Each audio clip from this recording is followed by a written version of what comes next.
ఓం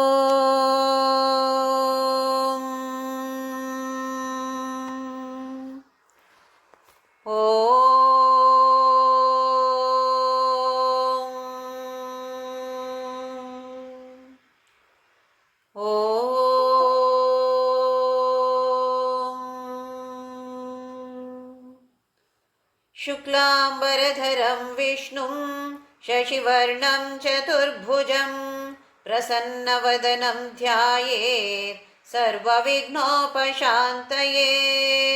గురుర్బ్రహ్మా గురుర్విష్ణు గురుర్దేవో మహేశ్వరః గురుః సాక్షాత్ పరబ్రహ్మ తస్మై శ్రీ గురవే నమః. సరస్వతీ నమస్తుభ్యం వరదే కామరూపిణి విద్యారంభం కరిష్యామి సిద్ధిర్భవతు మే సదా. హరి ఓం. ఆత్మబంధులందరికీ శుభోదయం. దివ్యమైన భవ్యమైన నిత్య నూతనమైన అతీ పవిత్రమైన మన లోపల ఉన్నటువంటి ఈ సుందరమైన దేవాలయానికి అందరికీ స్వాగతం. పప్పా స్వామి రామదాస్ మా గురుగారి పాదార విందాలకు ప్రణామాలు. మా అమ్మ నాన్నకి కూడా నమస్కారాలు. భగవత్పాద ఆదిశంకరాచార్యులు రచించిన శివానందలహరి అనే అద్భుతమైన కృతి. 100 శ్లోకాలున్నాయి. ప్రతి ఒక్క శ్లోకం కూడా భక్తి ప్రవాహమే. భక్తికి ఈ కృతిలో ఆదిశంకరాచార్యులు ప్రాముఖ్యత ఇచ్చారు. తత్వబోధ, ఇందులో జ్ఞానానికి ఎక్కువ ప్రాముఖ్యత ఇచ్చి అది అందరికీ కూడా అర్థమవుతుందో లేదో, ఎందుకంటే దానికి ఒక అధ్యాత్మ క్షేత్రములో పరిపక్వత కావాలి. అది ఉంటే మాత్రమే తత్వబోధ అనేది అర్థమవచ్చు. భక్తి అనేది, ప్రేమం అనేది అందరికీ తెలుసు. మనము చిన్నగా ఉండినప్పుడే తల్లి, తండ్రి, ఇంకా వేరే స్కూల్ వెళ్తే టీచర్స్ అందరినీ ఎలా ప్రేమించాలో మనకు తెలుసు. ఇవి అయితే అలాగే భగవంతుడిని ప్రేమించాలంటే ఏం కష్టమేం కాదు. కానీ మన ప్రాబ్లం ఏంటంటే నిజంగా చూస్తే భగవంతుడిని ప్రేమించట్లేదు. ఒక బిజినెస్ చేస్తున్నామంతే. అలా కాకుండా మనస్సుని ఎల్లప్పుడూ కూడా ఆ భగవంతుడి పాదార విందాలలో పెట్టి, ఇంకా అన్ని మన లోకంలో ఏం చేయాలో, ఏ కర్తవ్యాలు మనకు ఉన్నాయో దాన్ని మనము నిర్వహించాలి అని ఆదిశంకరాచార్యులు మనకు ప్రతి ఒక్క శ్లోకంలో కూడా బోధిస్తున్నారు. 67 వరకు చూశాము. 68వ శ్లోకం నుండి ఇవాళ చూద్దాము. అమితముదమృతం ముహుర్దుహంతి విమల భవత్పదగోష్ఠమావసంతి సదయ పశుపతే సుపుణ్యపాకా మమ పరిపాలయ భక్తిధేనుమేకా. అమితముదమృతం ముహుర్దుహంతి విమల భవత్పదగోష్ఠం ఆవసంతి సదయ పశుపతే సుపుణ్యపాకా మమ పరిపాలయ భక్తిధేనుం ఏకాం. భక్తిధేనుం ఏకాం. ధేను అంటే ఆవు. ఎలాంటి ఆవు ఇది? భక్తి అనేది ఆవు అంటున్నారు ఆదిశంకరాచార్యులు. ఎంత మంచిగా ఒక రిజెంబ్లెన్స్, సిమిలారిటీ చూపిస్తున్నారు. పోలికలు ఎలాగున్నాయో భక్తి అనేది ఒక ఆవు అలాగే ఉంది. అమితముదమృతం ముహుర్దుహంతి. మన ఆవులు ఏమిస్తున్నాయి మనకు? పాలిస్తుంది. పుట్టిన తరువాత 1 సంవత్సరమో 2 సంవత్సరమో మనము తల్లి పాలు తాగుతాము. ఆ తరువాత ఆవుల పాలు తాగుతాము. ఇప్పుడు కూడా ఎంత వయసు అయితే కూడా పాలు తాగుతూ ఉంటాను. మనకు కావాల్సిన అన్ని విటమిన్సో పౌష్టికాంశాలో ఇవన్నీ మనకు ఆవ పాలు ఇస్తుంది. అందుకే మన సనాతన ధర్మంలో ఆవుని గోమాత అంటాం. వెన్న, పెరుగు ఏమేం మనకి పనికి రావట్లేదు చెప్పండి, అన్ని పనికి వస్తాయి కదా. అందుకే గోమాత అంటున్నాం. ఈ గోమాత పాలు ఇస్తూ ఉంటుంది. కానీ భక్తి అనే ఈ గోమాత మనకేమిస్తుంది? అమితముదమృతం ముహుహు దుహంతి. ముహు అంటే మళ్ళీ మళ్ళీ ఇస్తుంది. ఏమిస్తుంది?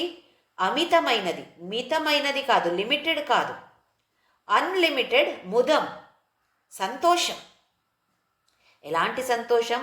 అమృతం, అమృత సమానమైన పరమానందాన్ని ఈ భక్తి అనే ఆవు మళ్ళీ మళ్ళీ మళ్ళీ మళ్ళీ ఇస్తుంది. బహువిధ పరితోష బాష్పపూర అన్నారు. ఆనంద బాష్పాలు, ఒక్కరొక్కరికి ఒక్కొక్క విధమైన అనుభవం, రకరకాల అనుభవాలు కదా. అందులో ఆనందమే. ఎప్పుడు? భక్తి ఉంటే మాత్రమే. భక్తి అనేది, ప్రేమ అనేది ఒకటే. అది ఉంటే మాత్రమే ఈ ఆనంద బాష్పాలుంటాయి. అమితముదం అమృతం, అమృత సమానమైన అన్లిమిటెడ్ సంతోషాన్ని ఈ భక్తి అనే ఆవు ఇస్తుంది. విమల భవత్పదగోష్ఠం ఆవసంతి. ఎక్కడ ఉంటుంది ఈ ఆవు? భక్తి అనే ఆవు ఒక పెద్ద గోశాల ఉంది, పశువుల ఒక దొడ్డి ఉంది పెద్దది. ఏంటది? విమల భవత్పదగోష్ఠం. గోష్ఠ అంటే ఈ దొడ్డి, గోశాలకి గోష్ఠ అని పేరు. విమల, కొంచెం కూడా అందులో ఏ మలము లేదు, నిర్మలమైనది, విమలమైనది. ఏంటది? భవత్ పద, నీ పాదాలు. ఆదిశంకరాచార్యులు పరమశివుడి పాదార విందాల్ని పెద్ద గోశాల అంటున్నారు. ఆ గోశాలలో నా భక్తి అనే ఆవు ఇక్కడ అది నివాసం చేస్తుంది. రెసిడెన్స్ ఎక్కడ ఈ భక్తి అనే ఆవుకి? పెద్ద గోశాల. ఆ గోశాలమే పరమశివుడి పాదార విందాలు. సదయ పశుపతే సుపుణ్యపాకం. ఎలా దొరికింది నాకు ఈ ఆవు? ఎన్నో జన్మాలు ఎత్తాను. ఇంకెన్ని జన్మాలు ఎత్తాలో తెలీదు. కానీ ఏదో కొన్ని మంచి కర్మాలు నేను చేసి ఉండొచ్చు. ఆ పుణ్యం ఉండింది కదా, సుపుణ్యపాకం. దానివల్ల వచ్చింది ఈ భక్తి అనే ఆవు. అందుకే సదయ పశుపతే, హే పశుపతి. ఇక్కడ పశు అంటే ఆవు, పశుపతి నువ్వు కదా కంట్రోల్ చేసేది. భక్తి అనేది నా మనసులో ఉంటే కూడా కంట్రోల్ చేసేది ఎవరు? శివ, నువ్వే కదా, నువ్వే కదా పశుపతి. పశువు అంటే అన్ని ప్రాణులకు కూడా పశువు అని చెప్తాము. ఇక్కడ స్పెసిఫిక్గా మనము ఆవు అంటున్నారు. పశుపతి నువ్వు, సదయ మమ పరిపాలయ. ఈ భక్తి అనే ఆవుని మంచి దయ చూపించి నువ్వు పరిపాలయ, నువ్వు రక్షించాలి. నువ్వు రక్షించకపోతే ఏమవుతుంది? ప్రేమం అనేది నీ మీద ఉండదు శివ. లోకం మీద, లోకాల్లో నా కుటుంబం, ఇంకా ఎన్నో వస్తువులు ఉన్నాయి. ఎంత ప్రేమిస్తున్నాం మనము. నా పేరు, నా పొజిషన్ కదా, అహంకారం, ఇవన్నీ ఎంత ఇష్టమో నాకు. కానీ ఈ భక్తిని నువ్వు రక్షించకపోతే ఇంకా ఎట్లా శివ? నువ్వు దయ చూపిచ్చేసి సదయ దానితో మమ పరిపాలయ భక్తిదేను ఏకం, ఇది ఒక్కటే నువ్వు చూసుకుంటే చాలు శివ, ఇంకేమీ లేదు కదా. భక్తి ఎక్కువ అవ్వాలి. భక్తి అనే ఆవు ఇంకా మంచిగా పెరగాలి. అది పెరిగితేనే మనకు మోక్ష అనేది దొరుకుతుంది కదా. ఆదిశంకరాచార్యులు ఏం చెప్తున్నారు అంటే, భక్తి అనేది అందరికీ కావాలి. అది కర్మయోగి ఉండొచ్చు, జ్ఞానయోగి ఉండొచ్చు. కొందరంటారు, నేను జ్ఞానయోగి, నాకు భక్తి అనేది ఏం అవసరం లేదు. అయ్యో, భక్తి లేదు అంటే ఏ యోగమైనా రస లేనట్టే, నీరసంగా ఉంటుంది.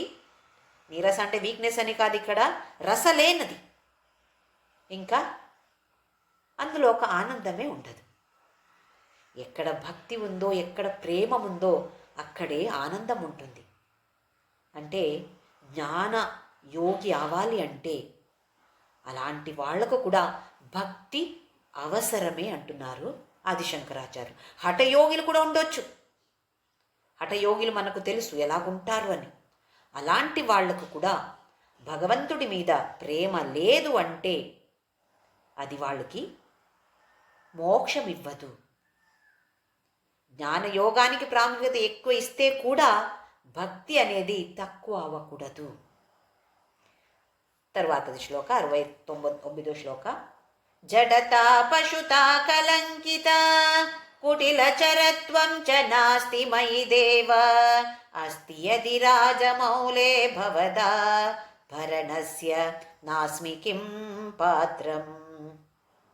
జడతా పశుతా కలంకిత కుటిలచరత్వం చ నాస్తి మయి దేవ, అస్తి యది రాజమౌళే భవదా భరణస్య నాస్మి కిం పాత్రం. రాజమౌళే, రాజమౌళి అంటే రెండు అర్థాలు వస్తాయి. ఒకటి, చంద్రుడిని శిరం మీద ఎవరు ధరించారో ఆయనకి పేరు రాజమౌళి. ఇంకా ఒకటి, రాజులకి రాజు, ఇది రాజమౌళి. శివుడు అంటే అంతే కదా, చంద్రుడిని శిరస్సు మీద ధరించాడు. అలాగే ఎన్ని మంది రాజులు ఉంటే కూడా వాళ్ళందరికీ, ఏ చక్రవర్తి అయినా వాళ్ళకందరికీ కూడా పరమశివుడే రాజు కదా. అయితే రాజమౌళి ఇక్కడ ఏం చెప్తున్నారు అంటే, చంద్రుడిని నువ్వు ధరించావు, ఒక తలకి ఒక ఆభరణంగా ధరించావు. ఎలాగున్నేవాడు చంద్రుడు? భేదభావంతో ఉన్నేవాడు.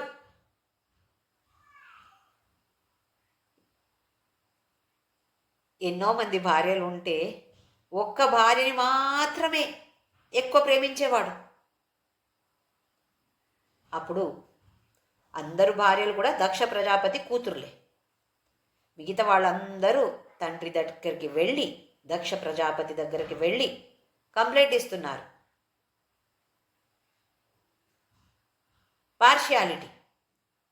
పార్షియల్గా ఉన్నాడు చంద్రుడు అని. అయితే దక్ష ప్రజాపతి, అలా చెయ్యొద్దు నాన్న, అందరిని ఒకే విధంగా ప్రేమించాలి అని అంటాడు. సరి సరి అంటాడు చంద్రుడు. కానీ మళ్ళీ ఎక్కువ ప్రేమ ఒక్క భార్య మీద చూపిస్తాడు. మళ్ళీ అందరూ కూతురులు వెళ్ళి తండ్రికి కంప్లైంట్ ఇస్తే ఆయనకు కోపం వస్తుంది. నువ్వు క్షీణమైపోవాలి, నీకేం పవర్ ఉందో అది క్షీణమైపోవాలి అని శాపం ఇస్తాడు. ఇది మనము మొదటి శ్లోకంలో చూశాము ఈ కథ. ఆ శాపం వల్ల చంద్రుడి శక్తి అంతా క్షీణమైపోతుంది. అప్పుడు భయం వేసింది, ఇంకేం చేయాలి? కరుణాసాగరుడైన పరమ శివుడు దగ్గర వెళ్తాడు. శరణు వస్తున్నాను, నాకు ఇలాగిలాగా జరిగింది అంత కథ అంతా చెప్పి పరమశివుడు అంటాడు, భయపడొద్దు నాన్న, నేనున్నాను. నిన్ను నా తల మీద పెట్టుకుంటాను, ఆభరణంగా ఉంటావు నువ్వు అంటే చంద్రుడికి చాలా సంతోషమైంది. అందుకే ఒక పోర్షన్ మాత్రమే, చంద్రుడు ఫుల్గా పూర్ణిమ రాత్రి ఎలాగుంటాడో అలాగుండడు చంద్రుడు. అక్కడ క్షీణమయ్యాడు. ఆ క్షీణమైన తరువాతనే పరమశివుడి దగ్గర వచ్చి ఇలాగిలా చేసి చెప్పి పరమశివుడు అతన్ని ఆభరణంగా ధరిస్తాడు. అయితే ఆదిశంకరాచార్యులు ఏం చెప్తున్నారు అంటే, ఆయనకు ఒక కలంకం ఉండిందా? చంద్రుడికి ఒక కలంకం ఉండింది. ఆ కలంకం ఉంటే కూడా నువ్వు ఆభరణంగా స్వీకారం చేశావు. ఇప్పుడు నాలో జడత, ఒక జడత్వం, ఒక లేజినెస్, రేపు చేద్దాంలే, ఇప్పుడే ఇవాళ ఎందుకు? కొందరికి ఇలాగుంటుంది. అధ్యాత్మ ఏదో భగవద్గీత ఒక 30 సంవత్సరాల్లో మొదలు పెట్టారనుకోండి భగవద్గీత చదవడం. చాలామంది అంటారు అప్పుడు, ఇప్పుడు ఎందుకులే నీకు, అంత రిటైర్మెంట్ అయిన తర్వాత భగవద్గీత చదివితే చాలు. వాళ్ళకి బాగా ఎక్కువ నాలెడ్జ్ ఉంటుంది కదా, అందుకే చెప్తారు తర్వాత చదివితే చాలు అని. ఓహో అవునా, సరే తర్వాత చదువుతాము. ఆసక్తి ఉండేది ఇంత, అది కూడా పోయింది. అలాంటి జడత్వం నాలో లేదు శివ. జడత తరువాత నా అస్థి అని వస్తుంది, నా దగ్గర లేదు, నాలో అలాంటిది లేదు. పశుత, ఒక పశుత్వం, పశు అలాగా వర్తన చేయడం లేదు. నేను మంచిగా, నా వర్తన చాలా బాగుంది శివ. ఒక పశు అలాగే నేను వర్తించట్లేదు. కలంకిత, ఏ కలంకం ఉంది నాలో? ఏమి కలంకం లేదు. నా మనస్సు చాలా మంచిగా తయారైంది. నీ నామస్మరణ చేసి చేసి చేసి నిర్మలంగా తయారైంది. ఏ కలంకము లేదు. కుటిల చరత్వం, మోసం చేస్తున్నానా? ఎవరిని అన్యాయం చేశానా? ఎవరికి అన్యాయం చేయట్లేదు నేను. నాకు తెలుసు శివ, ధర్మ ఏంటో అధర్మ ఏంటో తెలుసు. ఏ కుటిల చరత్వ నాలో లేదు ఇప్పుడు. నా అస్తి మయి దేవ, అస్తి అది రాజమౌలే. ఏమన్నా ఉంటే ఉండొచ్చులే, ఏమి లేదు అనుకుంటున్నాను. కానీ ఏమన్నా ఉంటే నువ్వేం చేయాలి ఇప్పుడు? చంద్రుడిని ఎప్పుడు ధరించావు? కలంక ఉండినప్పుడు. అయితే నా ఏ కలంకాలు లేవని నేను అనుకుంటున్నాను. అస్తి యది, ఏదో కొంచెం ఉంటే శివ, భవదాభరణస్య నాస్మి కిం పాత్రం, నాకు యోగ్యత లేదైతే? చంద్రుడికి యోగ్యత ఉంది అంటే, కలంకం ఉండి కూడా చంద్రుడికి నీ తల మీద ఆభరణంగా రావడానికి యోగ్యత ఉంది అంటే, నాలో ఏమైనా కలంకం నువ్వు చూస్తున్నావు అంటే నాకు కూడా యోగ్యత లేదా? ఎందుకు లేదు? కిం పాత్రం భవదాభరణస్య నా అస్మి, నేను లేదా? నాకు యోగ్యత లేదా శివ? పిల్లలు తల్లిదండ్రులతో ఫైటింగ్ చేస్తారు. అన్నకిచ్చావు నువ్వు, నాకెందుకు ఇవ్వట్లేదు కదా? మనం కూడా అలాగ ఫైట్ చేస్తాం కదా. ఓయ్ వాళ్ళకి ఇచ్చారు, నాకు ఇవ్వండి. ఏమి లేదు, సినిమాకి టికెట్కి వెళ్తే అక్కడ 6 రోజులు లేదు, ఖాళీ అయింది, ఇప్పుడే వాళ్ళకి ఇచ్చారు, అక్కడ కనిపిస్తుంది నాకు, ఇంకొకటి నాకు ఇవ్వండి. ఎక్కడ వెళ్తే ఫైట్ చేస్తాం మనం. కానీ ఇక్కడ ఆదిశంకరాచార్యులు దేనికి ఫైట్ చేస్తున్నారు? నాలో కలంకం లేదు అంటే ఆభరణానికి నాకు యోగ్యత ఉంది, అర్హత ఉంది. కలంకం ఉంటే కూడా, చంద్రుడిని ఎలాగ నువ్వు కలంకం ఉంటే కూడా ఆభరణంగా ధరించావో, అలాగే ఏదో ఉండొచ్చులే నాలో, అది ఉంటే కూడా నాకు యోగ్యత ఉంది. ఇది ఒక ఆర్డర్ ఇవ్వడము. నన్ను ఆభరణంగా ధరించు, నీతోనే ఉంటాను నేను. రకరకాల ప్రార్థనలు చూడండి. ఒక్కొక్కసారి మనస్సు నేను చెప్పినట్టు వినట్లేదు శివ. ఇంకొకసారి ఓహో మనస్సు కంట్రోల్ వచ్చింది, అది మనకు కూడా అలాగే ఉంటుంది కదా.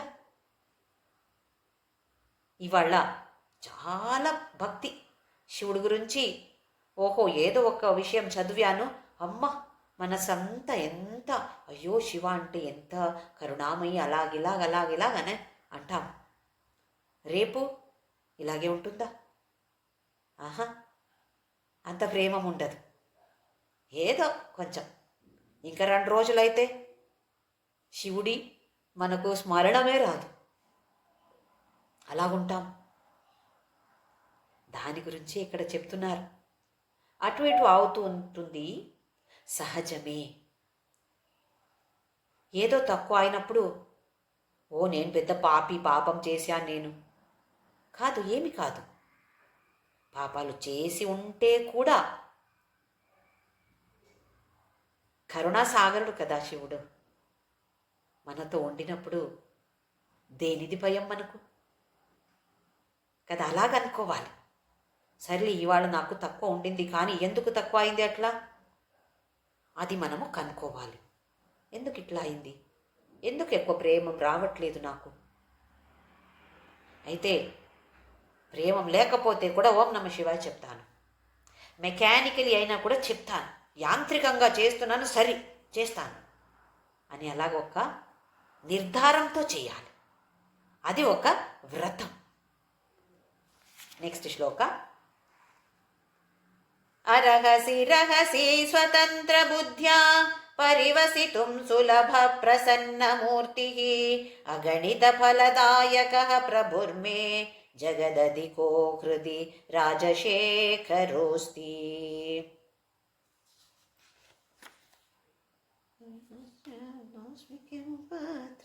అరహసి రహసి స్వతంత్ర బుద్ధ్యా పరివసితుం సులభ ప్రసన్నమూర్తి అగణిత ఫలదాయక ప్రభు మే జగదధికో హృది రాజశేఖరోస్తి. మళ్ళీ రాజమౌల్య నుండినప్పుడు ఇక్కడ రాజశేఖరోస్తి, అదే అర్థం. రాజశేఖర ఎవరు చంద్రుడిని శిఖర ఇక్కడ ధరించాడో, శిరస్సులో ధరించాడో ఆయన రాజశేఖర. ఇంకొకటి రాజులకి రాజు రాజశేఖర. అరహసి రహసి. రహసి అంటే రహస్యంగా, రహస్యంగా పూజించవచ్చు, ధ్యానం చేయొచ్చు, రకరకాల విధాలు. అరహసి అరహస్యంగా, రహస్యంగా కాదు, బహిరంగంగా. బహిరంగంలో కూడా నిన్ను పూజ చేయొచ్చు. బహిరంగంలో ఎలా చేయొచ్చు, మనం చేస్తున్నాం కదా, అభిషేక, అర్చన, నైవేద్య, ఆరతి ఇవన్నీ చేస్తాము. ఇవన్నీ బహిరంగంగా చెయ్యడం. అలాగే బహిరంగంగా ఎలా చేయొచ్చు అంటే విశ్వరూప దర్శన. మొత్తం బ్రహ్మాండం పరమశివుడే. పరమశివుడు సృష్టి చేశాడు, సృష్టికర్త. ఇది ఒకటి. ఇంకా ఎవరిని చూస్తే కూడా అది పరమశివుడే. ఈ భావన వస్తే అది బహిరంగం అవుతుంది, అంతరంగ అరహసి కూడా అవుతుంది, రహసి కూడా అవుతుంది. బహిరంగంగా విశ్వంలో మొత్తం ఆ పరమశివుడే కనపడటం, అంతరంగంలో ధ్యాన చేస్తూ చేస్తూ ఆ శివుడి పాదార విందాల్ని చూడటము, మనస్సు అక్కడే నిలబడటం. అరహసి రహసి స్వతంత్ర బుద్ధ్య. ఒకరొకరికి ఒక్కొక్కటి ఇష్టం అవుతుంది. ఇష్టం మాత్రమే కాదు, చేయడానికి వీలవుతుంది. కూర్చొని కళ్ళు మూసుకొని కూర్చొని ధ్యానం చేయాలంటే అందరికీ అవ్వదు, టైం ఉండదు, వేరే వేరే ఎన్నో పనులుంటాయి. అది మాత్రమే కాదు, టైం ఉంటే కూడా ధ్యానం చేయడానికి కళ్ళు మూసుకుంటే అంత పెద్ద సినిమా వస్తుంది లోపల కదా. నాకు అలాగా అవుతుంది. కళ్ళు మూసుకుంటే నిన్న ఏం జరిగింది, మొన్న ఏం జరిగింది, రేపేం జరగవచ్చు, ఇవి అన్నీ సినిమాలాగా వస్తూ ఉంటాయి. హై అని అనుకొని మళ్ళీ కన్ను ముష్టి మళ్ళీ అదే వస్తుంది. వేరేదో సినిమా రావచ్చు. సరే, అలా చేయలేకపోతే కూడా అందరిని ప్రేమించొచ్చా, ధర్మాన్ని ఆచరించొచ్చా? స్వతంత్ర బుద్ధి, ప్రతి ఒక్కరికి ఒక్కొక్క విధంగా బుద్ధి పుట్టుతుంది. కానీ పరివసితం సులభ, చాలా సులభంగా చేయొచ్చంట. ఎలా చేస్తే కూడా ఆయనకి ఇష్టమే అంటున్నారు.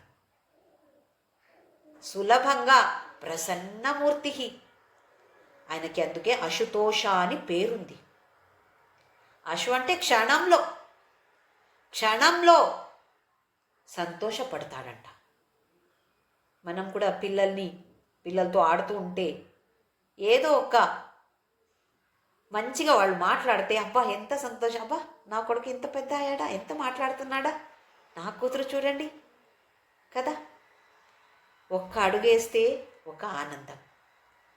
అలాగే ఒక్క అడుగు మనం ముందుకు వేస్తే అది ఒక ఆనందం. ప్రసన్నమూర్తి, ఏదో మూర్తి గురించి చెప్పట్లేదు ఇక్కడ. ప్రసన్నమూర్తి ఆయన. అగణిత ఫలదాయక. గణిత అంటే ఇక్కడ లెక్కం చేయవచ్చు. అగణిత, అస్సలు లెక్క మనం చేయలేము. అలాంటి ఫలదాయక, ఎన్నో అనుగ్రహాలు మనకు. ప్రభు మే జగదధికో హృది, ఈ జగత్తుకి దానికిన్న ఎక్కువగా అధికంగా ఉన్నాడు ఆయన. అలాంటి రాజశేఖరుడు ఎక్కడ ఉన్నాడు? మే హృది, నా హృదయంలో ఉన్నాడు. ఒక్కొక్కసారి వచ్చి కూర్చో అంటారు. ఇప్పుడు ఇలాంటి రాజశేఖరుడు నా హృదయంలో కూర్చున్నాడు. ఎంత విశ్వాసంగా చెప్తున్నారు. మనం కూడా ఇలా చెప్పాలి కదా, నాలో ఉన్నాడు. ఫస్ట్లో మనకు మన లోపల కనపడాలంట. ఆ తరువాత అన్ని చోట ఆ భగవంతుడే మనకు కనపడతాడు అంటారు. లోపల చూడాలి కదా మనము. లోపల చూడాలంటే కొంచెమైనా ధ్యానం చెయ్యాలి మనం. ఒక రోజుకి ఒక 2 minutes 3 minutes ఎంత కుదురుతుందో అంత, ఏదో ఒక గంట 2 గంట కుదరకపోవచ్చు, కూర్చోలేకపోవచ్చు. ఒక 2 minutes 3 minutes 2 నిమిషాలు చాలు. చేస్తే అది ఒక ఆనందం ఇస్తుంది, మనకొక విశ్వాసం. దేనిది భయం నాకు? నాతో ఈ పంచముఖుడైన ఈ పరమశివుడు నాతో ఉంటే దేనిది భయం నాకు? ఎలాంటి పరిస్థితి వస్తే కూడా ధైర్యంగా నేను దాన్ని ఫేస్ చేస్తాను. ఇలాంటి ఒక ధైర్యం మనకు వస్తుంది. కానీ మనకు డౌట్ వస్తుంది, దేవుడు ఉన్నాడా లేడా? ఉంటే ఇన్ని అన్యాయాలు జరుగుతున్నాయి ప్రపంచంలో. కొందరు వచ్చి మనకు చెప్తారు, దేవుడు ఉంటే ఇలాగెందుకు జరుగుతుంది కదా. అప్పుడు మనకు కూడా ఒక డౌట్, అవును కదా, దేవుడు ఉంటే అన్యాయాలు జరగకూడదు కదా. మనం కూడా కొంచెం ఆ పార్టీకి చేరిపోతాం, అవును కదా అని. అలాంటి డౌటే మనకు రాకూడదు. అలాంటి ఒక శ్రద్ధ విశ్వాసంతో ఈ పథంలో ముందుకు వెళ్ళాలి. నెక్స్ట్ శ్లోక. ఆరూఢ భక్తి గుణ కుంచిత భావచాప యుక్తై శివ స్మరణ బాణగణైః అమోఘైః నిర్జిత్య కిల్బిషరిపూన్ విజయీ సుధీంద్రః సానందమావహతి సుస్థిర రాజలక్ష్మీ. ఆరూఢ భక్తి గుణ కుంచిత భావచాప యుక్తై శివస్మరణ బాణగణైః అమోఘైః నిర్జిత్య కిల్బిషరిపూన్ విజయీ సుధీంద్రః ఆనందమావగతి సుస్థిర రాజలక్ష్మీ.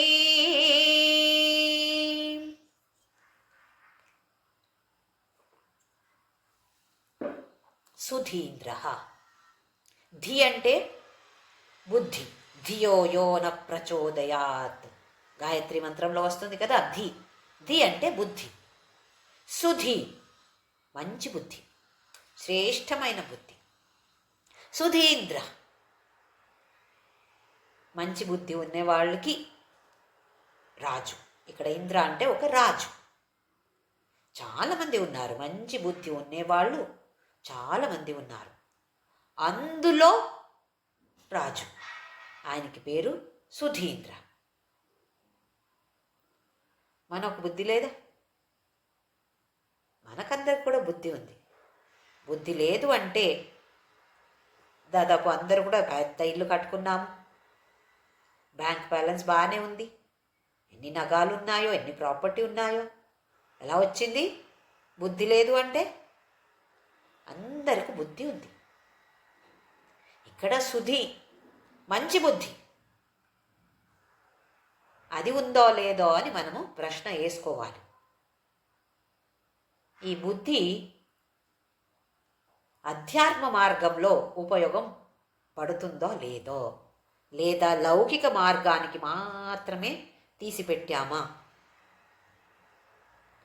లౌకిక మార్గంలో వెళ్ళకూడదని కాదు, అది కూడా కావాలి. డబ్బు సంపాదించాలి. కానీ కొందరు ఎలా చేస్తున్నారు?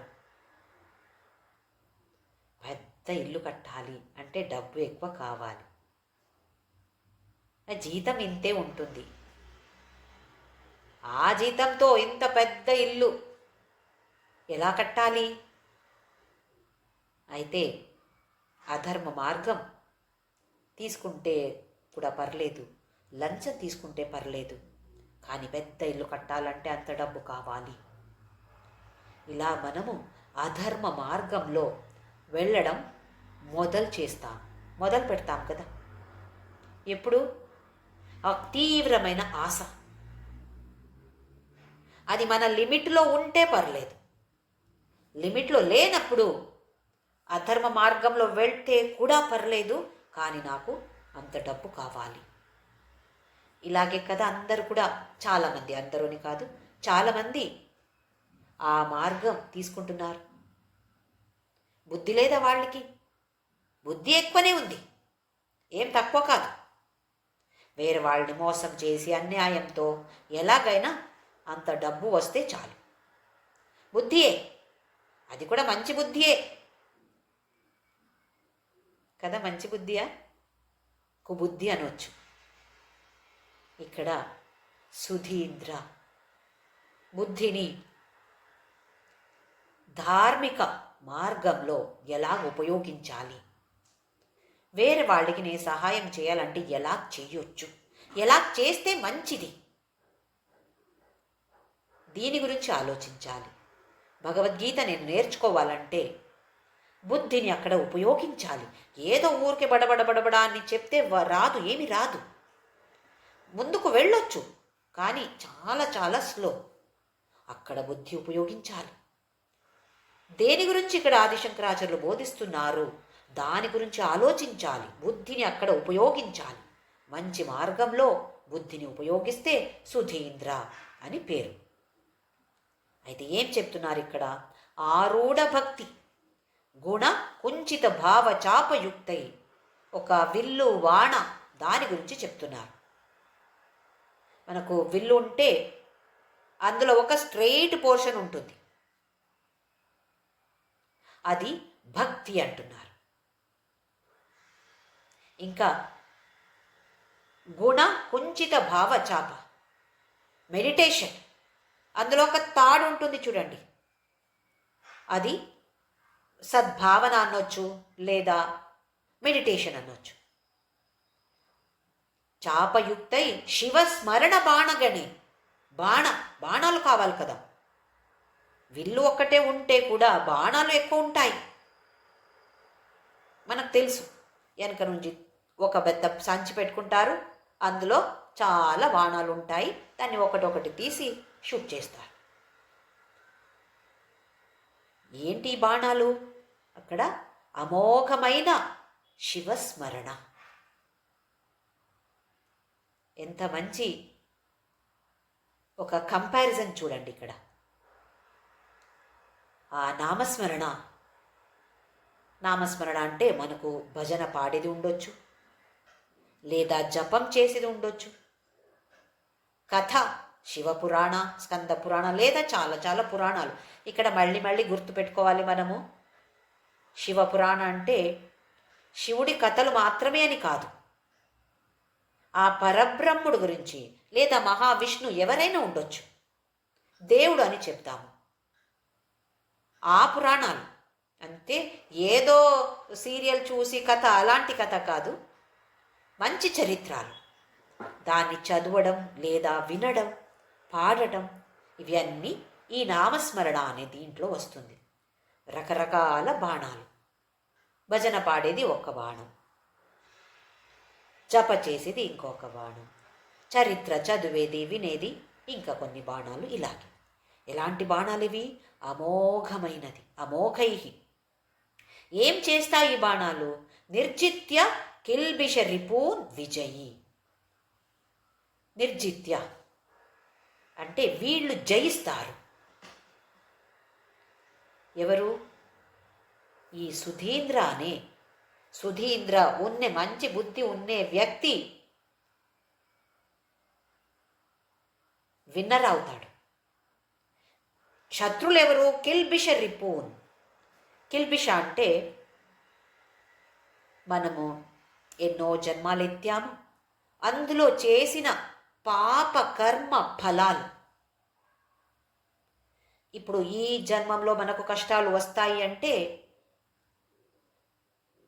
పాత జన్మల్లో మనము ఏదో వేరే వాళ్ళకి ఏదో ప్రాబ్లం ఇచ్చాము, లేదా పాపకర్మాలు చేశాము, ఏంటో మనకు తెలియదు. అది ఆ పాపకర్మ ఫలమే మనకిప్పుడు రోగాలుగా వస్తాయి, కష్ట పరిస్థితిగా వస్తాయి.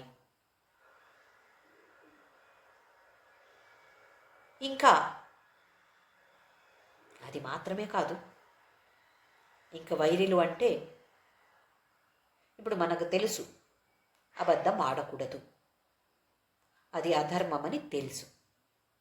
తెలిసి కూడా ఒక్కొక్కసారి చెప్పేస్తాం, అబద్ధం ఆడదాం.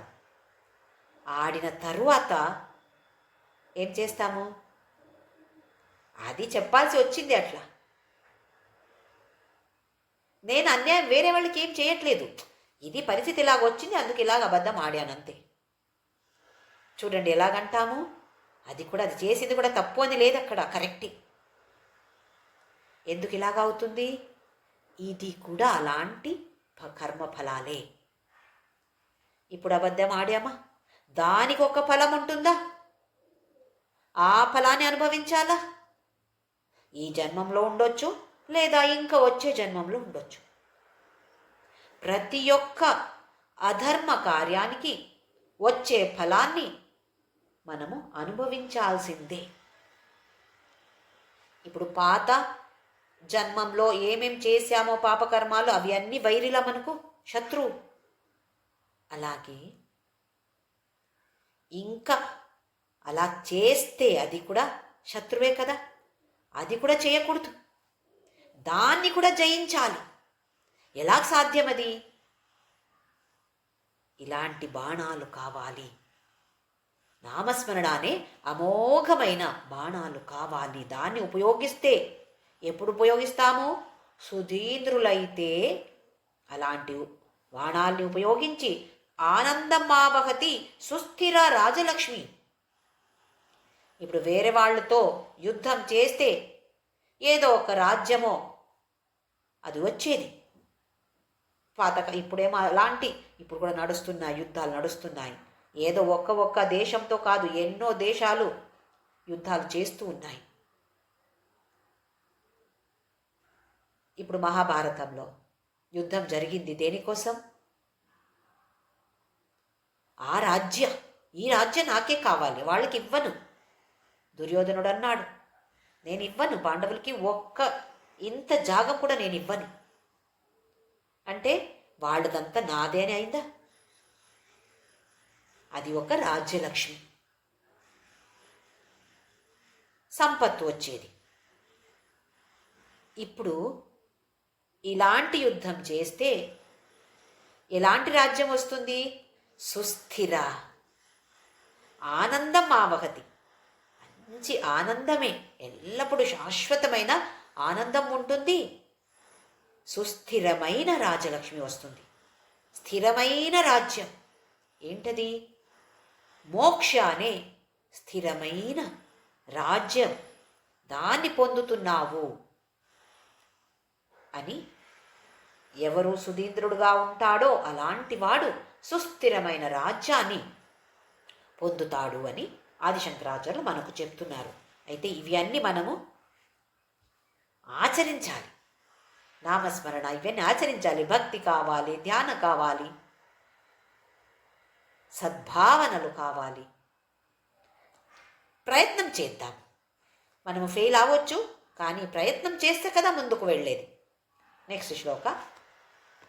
ధ్యానాంజనేన సమవేక్ష్య తమ ప్రదేశం భిత్వా మహాబలిభిరీశ్వర నామ మంత్రైః దివ్యాశ్రితం భుజగభూషణముద్వగంతి ఏ పాదపద్మమిహ తే శివతే కృతార్థాః.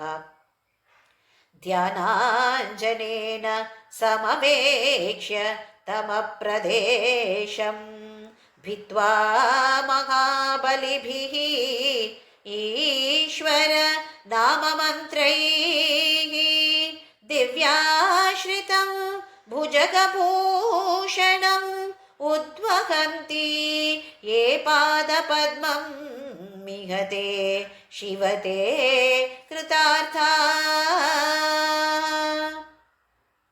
అంజన, అంజన అంటే రెండు అర్థాలు వస్తాయి. ఒకటి, మనం ఇప్పుడు కాజల్ వేసుకుంటాం చూడండి, కళ్ళకి కాటిక వేసుకుంటాం కదా, ఏదో అందంగా కనిపించడానికి కాదు, ఆకర్షణీయంగా ఉండాలి అని కాదు, అది మన కళ్ళ రక్షణ కోసం ఉండేది. దానికి ఒక అంజన అని పేరు ఉంటుంది. ఇక్కడ ధ్యాన అనే అంజన, ధ్యాన అనే అంజన మనతో ఉంటే అంతర్దృష్టి మారుతుంది. ధ్యానం చేస్తూ చేస్తూ భగవంతుడిని మనలో చూసి అందరిలో దర్శిస్తాము. ఎక్కడో ఇదే ఊరు అదే ఊరు వెళ్ళాలి అనేమి లేదు. ఎక్కడ చూస్తే పరమశివుడే కనపడతాడు. ఎప్పుడు? ధ్యాన అనే అంజనాన్ని మనము వేసుకొని ఉంటే, కళ్ళకి వేసుకుంటే అంతర్దృష్టి మారుతుంది. ఇది ఒక్క అర్థం. ఇంకొకటి, ఈ బోర్వెల్ అంతా చేయాలి, బోరింగ్ చేయాలి అంటే ఎక్కడ, దానికి ప్లేస్ ఎక్కడ అని మనకు తెలియదు. ఎక్కడో వెళ్ళి బోర్వెల్ వేయాలి అంటే అక్కడ నీళ్లు దొరకదు మనకు. దానికి కొందరు ఎక్స్పర్ట్స్ ఉంటారు, వాళ్ళని పిలిపించేసి చూపిస్తాము, ఇది మా ప్లేస్ అండి, ఇందులో ఎక్కడ వేస్తే నాకు మంచి నీళ్లు దొరకొచ్చు అని అడుగుతాం కదా. దానికి కూడా పేరు అంజన అని. ఇంకా ఏదో పోగొట్టుకున్నాము అనుకోండి, దానికి కూడా ఎక్స్పర్ట్స్ ఉంటారు, అది ఎక్కడ దొరకొచ్చు, ఒక అంజనా అని ఉంటుంది. దాన్ని వేసి వాళ్ళు చెప్తారు, ఇక్కడ ఈశాన్య మూలలో అక్కడ వెనక ఉంటుందండి, మీరేది పోగొట్టుకున్నారో అది ఎక్కడ ఉంటుంది అని అంటారు. దానికి కూడా అంజనా అని పేరు. అంటే ఇక్కడ ఇది ఒక పెద్ద నిధి. ఏది? శివుడి బాధ అనేది పెద్ద ఐశ్వర్యం కదా మనకు, పెద్ద నిధి. ఆ నిధిని వెతకటానికి ఈ ధ్యాన అనే అంజన మనకు సహాయం చేస్తుంది. అయితే రెండు విధంగా కూడా మనకు కావాలి. అంతర్దృష్టి మారాలి అంటే కళ్ళకి ఈ ధ్యాన అనే అంజనాన్ని మనం వేసుకోవాలి. ఇంకొకటి, నిధి ఎక్కడ ఉందో దాన్ని చూడాలి, దాన్ని ఐడెంటిఫై చేయాలి. ఓహో ఇక్కడ ఉంది, ఇక్కడ ఉంది అని ఐడెంటిఫై చేయాలి కదా మనం. దానికి కావాల్సింది ధ్యానానే అంజన. ధ్యానాంజనేన సమవేక్ష. సమవేక్ష అంటే ఒక స్కానింగ్ చేయడం, అన్ని స్కానింగ్ చేసి ఎక్కడ ఏముందో తెలుసుకోవడం. ఎక్కడ స్కానింగ్ చేస్తున్నాం ఇప్పుడు? తమ ప్రదేశం. తమస్సు అంటే అంధకారం, చీకటిగా ఉండటం. ప్రదేశం మొత్తం చీకటిగా ఉంది. ఇక్కడ చీకటి అంటే అజ్ఞానం. అజ్ఞానంలో ముంగిపోయాం. తమ ప్రదేశం భిత్వా మహాబలిభిః ఈశ్వర నామమంత్రై. అంధకారాన్ని ఎట్లా నాశం చేయొచ్చు? ఒక్క వెలుగు అక్కడ ఉంటే, ఒక్క దీపం తీసుకువస్తే వెళ్ళు అని చెప్పాలా? అంధకారానికి, చీకటికి వెళ్ళు నువ్వు అని చెప్పాలా? ఏం అవసరం లేదు. అక్కడ ఒక వెలుగు ఉంటే అంధకారం అనేది ఉండదు. అయితే ఆ వెలుగు తీసుకురావాలి కదా. మహాబలిభిః ఈశ్వర నామమంత్రై. ఆ తమ ప్రదేశాన్ని భిత్వా నాశం చేయడం చేసే ఒక కెపాసిటీ నామమంత్ర, ఈశ్వర నామమంత్రానికి ఉంటుంది. ఇప్పుడు ధ్యానాన్ని అంజన వేసుకోవాలి. అక్కడ చీకటిగా ఉంది, ఏమీ కనపడటం లేదు. ఆ అంజన వేసుకోవాలి. ధ్యానాన్ని అంజన వేసుకొని ఈశ్వర నామమంత్ర చేస్తూ ఉంటే ఈ తమ ప్రదేశం ఏముందో, చీకటి ఏముందో అవి అన్ని నాశమైపోతుంది. దివ్యాశ్రితం భుజగభూషణం ఉద్వహంతి ఏ పాదపద్మం ఇహతే. ఇప్పుడు పాదపద్మ కనపడుతుంది. ధ్యాన చేస్తున్నాము, నామమంత్ర చేస్తున్నాము. ఇవన్నీ చేసినప్పుడు ఏమైంది? అజ్ఞానం నాశమైపోతుంది. అప్పుడు మనకు ఆహా, నిధి ఇక్కడ ఉంది. దివ్యాశ్రితం భుజగభూషణం. భుజగ అంటే సర్పం, పాము. ఎక్కడుంది పాము? మనము గజ్జలు వేసుకోవట్లేదా? అలాగే శివుడు కూడా వేసుకుంటాడు కదా. ఏమి శివుడికి గజ్జలు? సర్పాలు. ఓ, సర్ప కనపడుతుంది అక్కడ అంటే పాదార విందాలు కనపడుతున్నాయి. మనకు మన ట్రెడిషన్లో ఏం చెప్తారు అంటే, ముందు ముందు చెప్పేవాళ్ళు, అక్కడ ఎక్కడో ఒక చోట పెద్ద నిధి ఉంది. కాపరెవరు కాస్తున్నారు అక్కడ? ఒక పెద్ద పాము అంట. ఆ పాము తల మీద ఒక మంచి మణి ఉంటుందంట, రత్నం ఉంటుందంట, మణి ఉంటుందంట కదవి మనకు తెలుసు. అయితే ఫస్ట్ మనం ఏం చేయాలి? ఆ సర్పాన్ని పూజ చేసి తరువాత మనకి ఇది దొరుకుతుంది. అంటే ఇలాంటి నిధి మనకు దొరుకుతుంది. ఎప్పుడు? ధ్యాన అనే అంజన వేసుకొని నామమంత్ర చేస్తూ చేస్తూ చేస్తూ ఉంటే ఏదో ఒక్కరోజు మనకు ఈ పెద్ద నిధి అయిన శివుడి పాదపద్మాలు మనకు కనపడుతాయి. ఏ పాదపద్మం మిహతే శివతే కృతార్థాః. ఎవరికి ఈ పాదాలు కనపడతాయో వాళ్ళు ధన్యులు, కృతార్థులు. ఒక తృప్తి ఉండాలి కదా. అబ్బా నేను చేస్తున్నాను, అబ్బా నేను చేశాను అంటే అహంకారంతో కాదు, భగవంతుడు నా ద్వారా చేపించాడు అలాగ రావాలి. నేను చేశానంటే మళ్ళీ కనపడదు, పాదార విందాలు కనపడదు, సర్పం మాత్రమే కనపడొచ్చు మనకు. ఆ కృతార్థత, ధన్యత మనోభావ మనకు వస్తుంది. అంటే అందరికీ ఆదిశంకరాచార్యులు చెప్తున్నారు, అందరికీ ఆ కెపాసిటీ ఉంది. శివుడి పాదార విందాలు కనపడే కెపాసిటీ అందరికీ ఉంది. ధ్యానాన్ని అంజన వేసుకోండి, శివనామ మంత్ర చెయ్యండి, జపించండి, చాలు. తప్పకుండా పాదార విందాలు కనపడతాయి. నెక్స్ట్ శ్లోక. భూతారతాముదవహద్యదపేక్షయా శ్రీభూతార ఏవ కిమతః సుమతే లభస్వ కేదారమాకలితముక్తిమహౌషధీనాం పాదారవింద భజనం పరమేశ్వరస్య. భూతారతాముదవహద్యదపేక్షయా శ్రీభూతార ఏవ కిమతః సుమతే లభస్వ కేదారమాకలితముక్తి మహౌషధీనా పాదారవింద భజనం పరమేశ్వరస్య. భూదార అంటే భూ అంటే భూమిదేవి భూదేవి, దార అంటే పతి. భూమిదేవికి పతి ఎవరు? శ్రీమన్ మహావిష్ణు. ఇది ఒక్క అర్థంతో మహావిష్ణు. ఇంకొక అర్థంతో కూడా మహావిష్ణువే. ఇలా చూద్దాం. వరాహ రూపంలో శ్రీమన్ మహావిష్ణు పాతాళలోకం వరకు వెళ్ళాడు వరాహ రూపం ధరించి. ఎందుకు? మనకి ఈ కథ తెలుసు. ఎందుకంటే మహావిష్ణువుకు బ్రహ్ముడుకు అక్కడ స్పర్ధ వస్తుంది, నేనెక్కువ అని. అప్పుడు శివుడు చూపిస్తాను వీళ్ళకి అని ఒక పెద్ద స్తంభం చూపిస్తాడు. దేని స్తంభం? వెలుగు మాత్రమే, ఏమి కనపడటం లేదు.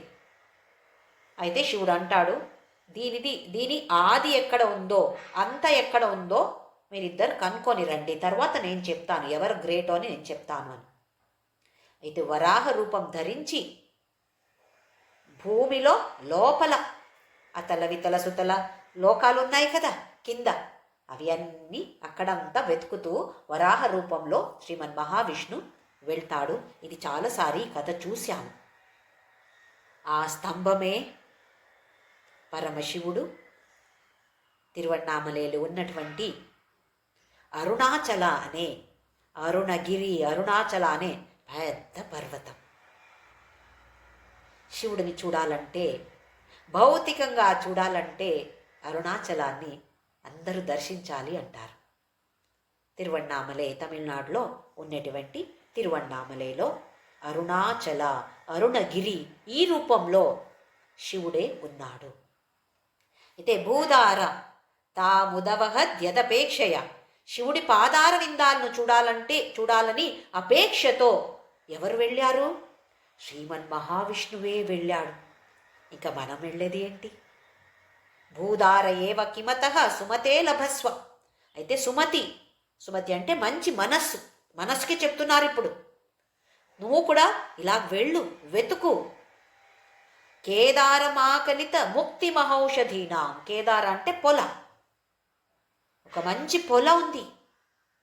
శివుడి పాదార విందాలు అనే ఒక మంచి పొల ఉంది. మంచి చెట్టులున్నాయి. ఔషధీనాం అంటే చెట్టులు. మహా ఔషధి ఇది చాలా శ్రేష్టమైన చెట్టు. ఏమిస్తుంది? ముక్తి అనే ఫలాన్ని ఇచ్చే పెద్ద చెట్టు ఈ కేదార, ఈ పొల. ఏంటి ఆ పొల? పాదారవింద, పరమేశ్వరస్య పాదారవింద. పరమేశ్వరుడి పాదారవిందానే ఈ కేదారంలో మంచి చెట్టు ఉంది, ముక్తి అనే ఫలాన్ని ఇస్తుంది. అయితే మంచి, నువ్వు సుమతి కదా, నువ్వు మంచి మనసు కదా, మనసుకి చెప్పడం ఇప్పుడు, నువ్వు మంచివాడు కదా, అయితే ఇది చెయ్యి, భజన చెయ్యి, పరమేశ్వరుడి భజన చెయ్యి, నువ్వు ఇది దొరుకుతుంది నీకు అంటున్నారు. నెక్స్ట్ శ్లోక. ఆశాపాశ క్లేశ దుర్వాసనాది భేదోద్యుక్తైర్దివ్యగంధైరమందైః ఆశాశాటీకస్య పాదారవిందం చేతపేటిం వాసితామేతనోతు. ఆశాపాశ క్లేశ దుర్వాసనాది భేదోద్యుక్తైర్ దివ్యగంధైరమందైః ఆశాశాటీకస్య పాదారవిందం చేత పేటీ వాసిత మేతనోతు. మనస్సుని ఒక పెట్టి, ఒక బాక్స్, పేటీ, చేత పేటీ, మనస్సు అనేది ఒక పెద్ద బాక్స్ అలా ఉంది శివ.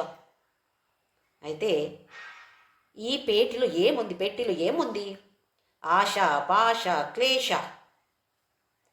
ఎన్నో జన్మమెత్తామా, ఎన్ని ఆశాలు ఉండిందో, ఎన్ని పాశాలు ఉండిందో, ఎన్ని క్లేశాలు ఉండిందో, కష్టాలు, ఆశ, అవునా కదా? ఇప్పుడు కూడా ఎన్ని ఆశలు ఉన్నాయి. అధ్యాత్మ క్షేత్రంలో ఆశలు ఉంటే మంచిది, లౌకిక క్షేత్రంలో ఉంటే దాన్ని తగ్గించాలి. ఆ ఆశతో వచ్చేది పాశ, పాశతో వచ్చేది క్లేశ. ఇవి అన్నీ దుర్వాసనలు. మనం ఇప్పుడు ఒక బాక్సులో ఏదో ఒక దుర్వాసన వచ్చేది ఏం అవసరం లేదు, ఏదో ఒక కూరగాయ పెట్టామనుకోండి, మర్చిపోయాను, ఎన్నో రోజుల తర్వాత ఎక్కడో ఏదో వాసన వస్తుంది. ఎక్కడ వెతికితే ఈ డబ్బా ఓపెన్ చేసి చూస్తే ఇద్దా, సరే దాన్ని ఆ కూరగాయ తీసి పడేసాం. కానీ ఆ బాక్స్ డబ్బా ఇంకా కొన్ని రోజులు వాసన ఉంటుందా? ఎంత సోపేసి రుద్దుతే కూడా అది వాసన అంత సులభంగా పోదు. దాని గురించి అంటున్నారు, ఇప్పుడు ఆశ లేదు, పాశ లేదు, క్లేశ లేదు, కానీ ఎన్నో జన్మం నుండి అలాంటి దుర్వాసనల్ని పెట్టావా మనసులో? ఎంత దుర్వాసన వస్తుంది. దాన్ని కూడా తీసేయాలి. ఆ దుర్వాసన పోవాలి అంటే భేదోద్యుక్తై దివ్య గంధైరమందై, దివ్యగంధ కావాలి. మనము టుస్సు పుస్సు అని వేసుకొని వెళ్తాం చూడండి, వేరే వాళ్ళకి వాసన రాకూడదు, నాకు అమ్మో చీర వాసన వస్తుంది, అయితే ఏం చేస్తాను, పర్ఫ్యూమ్ టుస్సు పుస్సు వేసుకొని వెళ్తామా? అలాగే ఈ మనస్సు అనే బాక్సులో ఎంత దుర్వాసన ఉంది, దాన్ని ఎలా తీయడం? ఇప్పుడు దివ్యగంధ కావాలి మనకు. అది ఆశాశాటీకస్య పాదారవిందం. ఇక్కడ ఆశ అంటే ఆకాశం, శాటీక అంటే చీర లేదా ఒక బట్ట. ఎవరికి ఆకాశమే బట్టగా ఉందో దిగంబరుడు అంటాము. దిక్కులో అంబరంగా అంటే బట్ట. ఒక డ్రెస్ వేసుకొని ఉన్నాడు, ఏ డ్రెస్? ఆకాశమే డ్రెస్ ఆయనకి, అందుకే దిగంబర అని పేరు. అంటే పరమేశ్వరుడికి ఆశాశాటిక అని పేరు. పాదారవిందం, ఆయన పాదారవిందాన్ని భజన చేస్తూ ఉంటే, అక్కడ నీ మనస్సుని పెడితే శివుడి పాదారవిందాల మీద నీ పెద్ద బాక్స్ ఉంది కదా, మనస్సు అనే బాక్స్, దుర్వాసన వస్తుంది, పర్వాలేదు, దాన్ని తీసుకువెళ్ళి శివుడి పాదారవిందాల మీద పెడితే అబ్బా మంచి దివ్య గంధం వస్తుంది. పాదారవిందాల్లో దివ్యగంధం ఉంది, అది నీ మనస్సు అనే బాక్స్ లోపల వెళ్ళి అన్ని దుర్వాసనాల్ని నాశం చేస్తున్నాయి. వాసితా మే తనోతు. ఒక ఊహన ఎలా ఉంది చూడండి, మన అనుభవానికి వచ్చేది ఇది. ఒక బాక్సులో ఒక డబ్బాలు ఏదో పెట్టి అది కుళ్ళిపోతే మనకది వాసన తట్టుకోలేకపోతాం, దుర్వాసన అంటాం. అది వాసన మనము చేసే ప్రతి ఒక్క కర్మానికి, ఆడే ఒక మాటకి, వచ్చే ఒక ఆలోచనకి, చేసే ఒక కార్యానికి ఒక ఫలం ఉంటుంది. ఏదో ఒక కొంచెం ఏదో చెడ్డది చేశామనుకోండి, దానికి ఒక ఫలం ఇక్కడ వాసన అంటాము, సంస్కార వాసన అంటాము. దాన్ని మనము తరువాత అనుభవించాల్సిందే. అది వాసన కదా, అది దుర్వాసన కదా. అలాంటి దుర్వాసనాన్ని మనము నాశం చేయాలి. అందుకే సంచిత పాప వినాశకలింగం తత్ప్రణమామి సదాశివలింగం అంటాం. అలాంటి వాసనాల్ని నాశం చేస్తే ఇంకా మళ్ళీ పాపం చెయ్యము. లేకపోతే అలాంటి వాసనాలు ఇంకా ఉన్నాయి అంటే మళ్ళీ అధార్మిక కర్మం చేస్తూ ఉంటాము. ఎక్కువ పాప కర్మాల్ని, పాప ఫలాన్ని మనము మోసుకొని ముందుకు వెళ్తూ ఉంటాము. అలాగా అవ్వకూడదు అంటే మనస్సు అనే పెద్ద డబ్బా, దాన్ని తీసుకువెళ్ళి పడేయాలి. ఎక్కడ? శివుడి పాదారవిందాల మీద పడేస్తే అలాంటి దుర్వాసనలు అన్నీ పోయి మళ్ళీ దివ్య గంధ, మంచి పరిమళం వస్తుంది. ఇలాగే కొన్ని సంవత్సరాలు, కొన్ని జన్మాలో మనం అలాగుంటే ముక్తి అనేది ఫలం మనకందరికీ దొరుకుతుంది. ఆదిశంకరాచార్యులు మనకు కాన్ఫిడెన్స్ ఇస్తున్నారు. చెయ్యండి. ఎన్ని దుర్వాసనాలు, ఎన్ని పాపకర్మాలు చేసి ఎంత వాసన ఉంటే కూడా పర్లేదు, మనస్సుని తీసుకువెళ్ళి అక్కడ పడేసేయండి. ఇంకా ప్రార్థన చేయండి. నువ్వు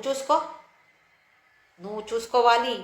నువ్వు కరుణాసాగరుడు కదా, పెద్ద సర్టిఫికేట్ ఇచ్చారు నీకు, ఊరికే ఇస్తారా?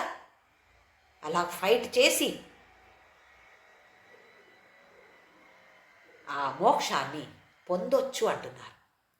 అయితే ఫైట్ చేయాలంటే మనతో బాణం కావాలి కదా, నామమంత్ర అనే బాణ ఉపయోగిస్తామా? ఓం శ్రీరామ్ జయ రామ్ జయ జయ రామ్, ఓం శ్రీరామ్ జయ రామ్ జయ జయ రామ్, ఓం శ్రీరామ్ జయ రామ్ జయ జయ రామ్, ఓం శ్రీరామ్ జయ రామ్ జయ జయ రామ్, ఓం శ్రీరామ్ జయ రామ్ జయ జయ రామ్, ఓం శ్రీరామ్ జయ రామ్ జయ జయ రామ్, ఓం శ్రీరామ్ జయ రామ్ జయ జయ రామ్, ఓం శ్రీరామ్ జయ రామ్ జయ జయ రామ్, ఓం శ్రీరామ్ జయ రామ్ జయ జయ రామ్, ఓం శ్రీరామ్ జయ రామ్ జయ జయ రామ్, ఓం శ్రీరామ్ జయ రామ్ జయ జయ రామ్, ఓం శ్రీరామ్ జయ రామ్ జయ జయ రామ్. ఓం అసతో మా సద్గమయ, తమసో మా జ్యోతిర్గమయ, మృత్యోర్మామృతం గమయ. ఓం శాంతి శాంతి శాంతి. లోకా సమస్తా సుఖినో భవంతు, లోకా సమస్తా సుఖినో భవంతు, లోకా సమస్తా సుఖినో భవంతు.